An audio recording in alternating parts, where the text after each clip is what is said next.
Sensation, le MAG.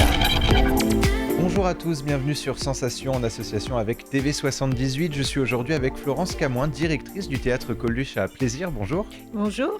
Alors on va parler ensemble de la programmation de votre théâtre entre mars et début avril. Avant ça, pouvez-vous nous en dire un petit peu plus sur vos ambitions concernant la programmation de votre salle de spectacle ? Écoutez, la programmation, je la souhaite totalement pluridisciplinaire, très tournée vers les jeunes qui sont le public de demain. D'ailleurs, la saison passée, l'année 2021, on a accueilli quasiment 10 000 jeunes au théâtre, ce qui est un très très beau record dans une année aussi difficile que celle qui vient de s'écouler.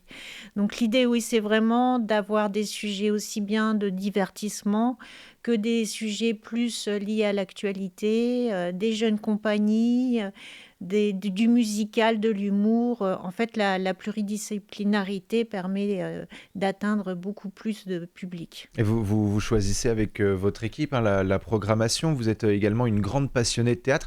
Alors est-ce que c'est également en découvrant des pièces de spectacle que vous vous dites j'ai envie de la programmer dans ma salle ?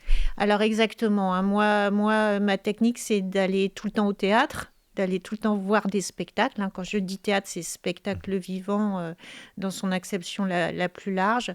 Donc je suis totalement dans la découverte. J'en vois presque 200 par an, beaucoup au Festival d'Avignon, mais un petit peu partout sur l'Île-de-France et en province. Et c'est comme ça qu'on trouve les meilleurs spectacles. J'ai la possibilité d'en accueillir environ une trentaine au Théâtre Coluche. Donc pour moi, c'est vraiment uniquement des coups de cœur que j'ai envie de revoir une deuxième fois. Et pour les amateurs de théâtre, justement, le 12 mars, le spectacle Marie des Poules nous emmène sur les traces de l'écrivaine George Sand. Le spectacle s'inscrit dans la thématique du théâtre historique. Alors dites-nous-en un petit peu plus sur cette pièce. Alors la petite Marie, c'est en fait une gamine qui est arrivée dans la belle maison de George Sand toute jeune, vers 11 ans. On l'appelle Marie des Poules parce que elle s'occupait du poulailler. C'était vraiment la petite servante de bas étage. Et en fait, George Sand l'a vraiment prise sous son aile. Elle savait à peine lire et écrire. Elle lui a tout appris. Elle en a même fait une comédienne. Plus tard, elle est devenue une comédienne très célèbre. Elle a eu une relation très particulière avec le fils de George Sand.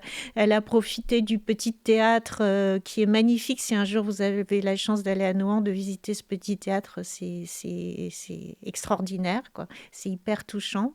Et on va avoir Béatrice Agénin, qui est une ancienne sociétaire de la Comédie Française, immense comédienne, qui a eu une nomination au Molière, qui joue la petite Marie, mais la petite fille, et là jusqu'à la vieille dame. Elle joue même George Sand et elle a un rôle de composition extraordinaire, quoi.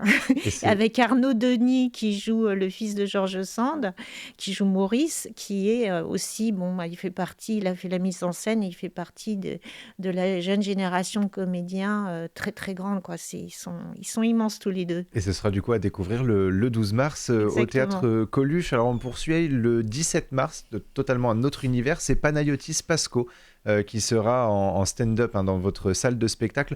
On va écouter un extrait justement d'un de ces stand-up et on en parle juste après. Je reviens d'un week-end drogue à Amsterdam et non, je suis allé me droguer sur les conseils de mon coloc de 40 ans qui traverse une crise de la quarantaine. Il y a des indices, il est en coloc à 40 ans. Okay.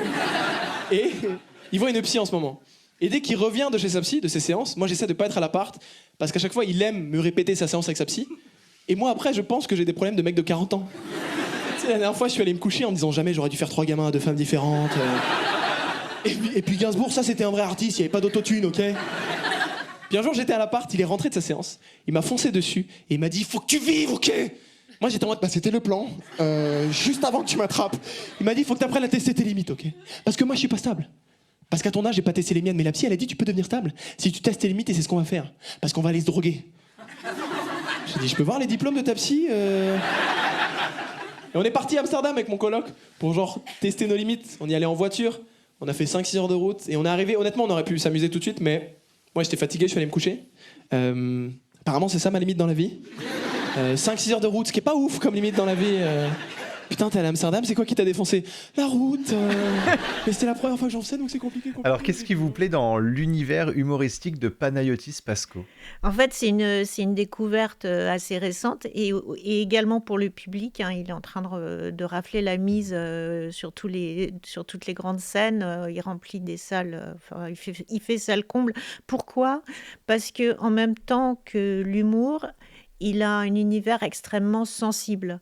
Et il nous raconte en fait un passage de notre vie qui est très important, c'est le passage de l'enfance à l'âge adulte et toutes les expériences qu'il a vécues, aussi bien dans sa relation avec ses parents que ses découvertes de l'amour, de ce qu'il était lui-même.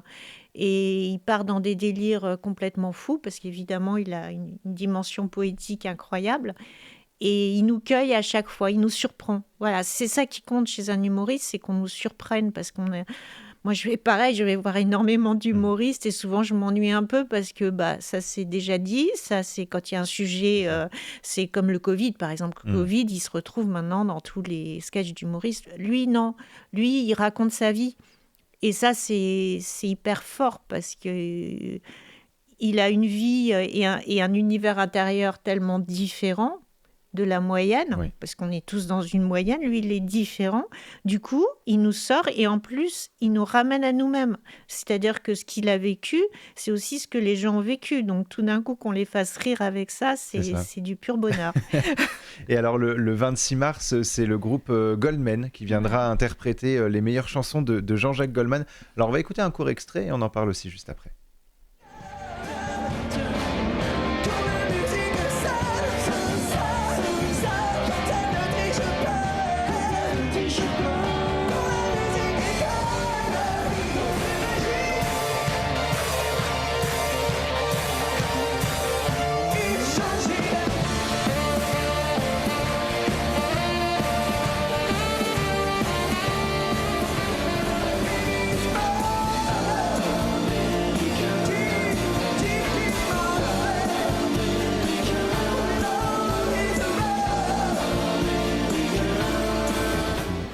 Donc Jean-Jacques Goldman a été repris par de nombreux chanteurs et chanteuses connus. Pourquoi le groupe Goldman mérite qu'on vienne les voir le 26 mars prochain?